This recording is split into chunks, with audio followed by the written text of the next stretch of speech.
Pompey Sound. Updates, the latest from Fratton Park, on the hour, every hour. Fueled by Piglet's Pantry. Click pigletspantry.co.uk to get your fill. Hull City achieved championship survival on the final day of the season with a draw at Portsmouth. Ruben Siller's side stay up on goal difference, after finishing level on points with Luton Town, who go down to League One after defeat at West Bromwich Albion. Hull took the lead after an encouraging start, Matt Crooks firing home from close range to drag them out of the relegation zone. But Portsmouth started the second half well and equalised from a powerful Christian Sadie strike that put the Tigers' second-tier status back in peril.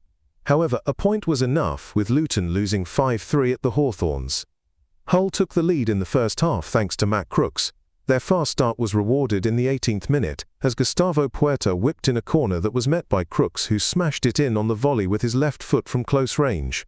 Hull continued to threaten Portsmouth, with their direct play, long throws, crosses and lofted passes into the area. Portsmouth had an encouraging start to the second period, as Freddie Potts had an effort blocked after some nice play between Conor Ogilvie and Josh Murphy down the left. The home side then levelled with a beautiful flowing move as Matt Ritchie stepped over a pass, letting it run behind for Sadie, who fired a powerful shot into the net from a tight angle. After the final whistle sounded, the away fans erupted into cheers, a draw ultimately being enough for them to retain their championship status. Portsmouth boss John Mazzino, speaking to the BBC. It was important to stay unbeaten towards the back end of the season, and 5 unbeaten is a good return. The performance today was awful for 20 minutes, but I guess some of it can be expected. The progress this season is a really good sign of where we are as a club and a fantastic achievement. Everyone can be very proud of what we have done. But football doesn't wait for anyone, we have to go again, but for now we can take a break from the relentlessness. Former Liverpool youngster Harvey Blair's tough start at Portsmouth continues to be a story of stops and starts. The 21-year-old, who made a £300,000 summer switch from Anfield to Fratton Park, hasn't quite found his footing on the south coast yet. It's been a frustrating season for Blair in the Championship, with just 12 appearances under his belt, only 3 of those from the start. Between injuries and struggling to break into the first team, he's had limited chances to make his mark in John Mousinho's side. But things might finally be looking up. After nearly 5 months out of the picture, Blair got back into the mix with a substitute appearance against Millwall in early April. He followed that up with minutes against Derby over Easter before earning his first start since October against Sheffield Wednesday. That Sheffield Wednesday game proved to be a breakthrough moment. Blair grabbed his first goal for Pompey in a 1-1 draw at Hillsborough. Building on that performance, he was rewarded with his first ever start at Fratton Park in the season's final home fixture against Hull.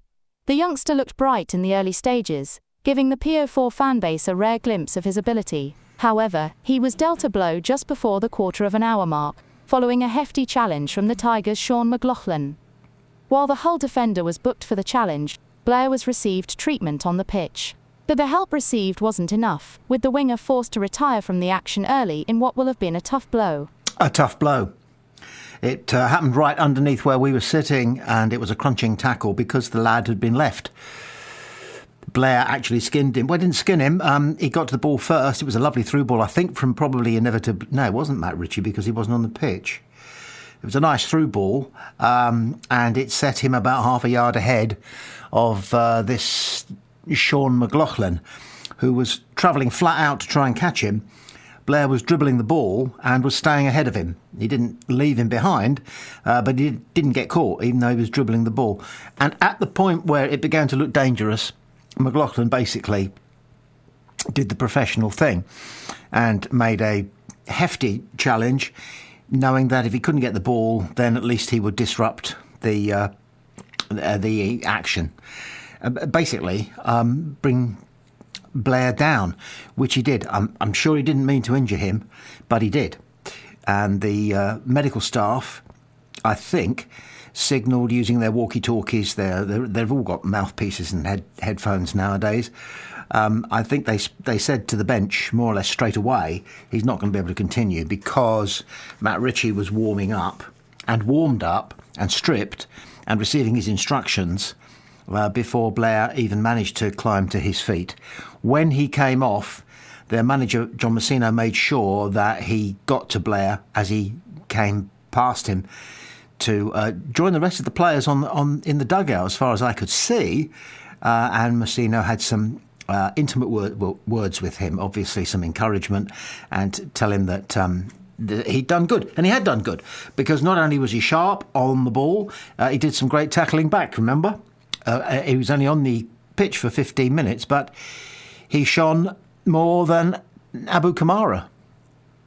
So food for thought there.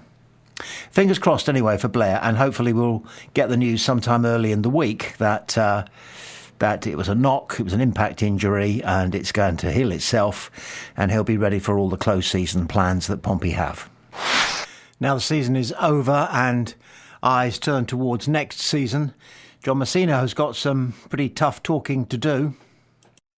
John Mousinho will let his players know where they stand by Monday, in what he expects to be a more straightforward process than in previous years. 7 players' contracts are set to expire this summer, including Cohen Bram-All, Zach Swanson, Kusini Yengi, Ben Killip, Alex Milosevic, Anthony Scully, and Tom Lowry. Meanwhile, Colby Bishop and Regan Poole have already secured new deals, and Andre Dozel's contract will automatically extend by 12 months following Pompey's championship status confirmation. Mousinho also plans to have frank discussions with some contracted players, who might not feature prominently in next season's plans. The Pompey boss has already met with some players, both those who'll be leaving and those definitely staying on. He wants everyone to know their future before the club's official retained list comes out. Some conversations have been pretty clear-cut, Mousinho explained, either thanking players and wishing them well, or letting them know we're excited to have them back. For those playing this weekend, I don't think it's fair to have those talks just yet. We'll wrap everything up by Monday. It's simpler this year. We have fewer out-of-contract players and fewer tough decisions to make. The last couple of summers involved more complicated choices about contract offers and options. Having already sorted some contract extensions has made things clearer. Mousinho confirmed that the entire squad, including Sunderland loanee Adil Auchiche, whose season ended early with a wrist injury against Norwich, remains with the club ahead of their final championship game against Hull. Alex Milosevic, who joined in March but hasn't played due to a calf injury, is also still around. The club is helping him complete his rehabilitation, so he'll be match-ready for whatever comes next. Adil and Alex are still here with us, Mousinho added. It's particularly important for Alex to finish his rehab properly. He might end up playing in a summer league or elsewhere, so we want to make sure he's fully fit. Speaking before kickoff, John Mousinho called on fans to show their appreciation for former star Abu Kamara when he returns to Fratton Park, but only until kickoff.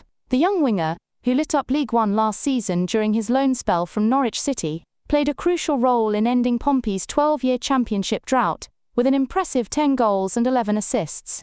After Norwich sold Kamara to Hull City for £4.5 million last summer, the 21-year-old Londoner has experienced mixed fortunes in East Yorkshire. Now he returns to his old stomping ground, with Hull desperately needing him to rediscover the magic that made him such a favourite with the Fratton faithful. Abu deserves a warm welcome for what he did here last season. He was massive in helping us win the league, Mousinho told the News. But once the game starts, I want our fans to make it tough for him, not because it's Abu, but because he's wearing Hull's colours now. Mousinho clarified that while Portsmouth would have loved to bring Kamara back permanently, Norwich's asking price put him well out of their reach. Of course we were interested, he said, but the transfer fee being talked about was way beyond what we could afford. It wasn't a case of Abu rejecting us. We were never really in the running at those figures.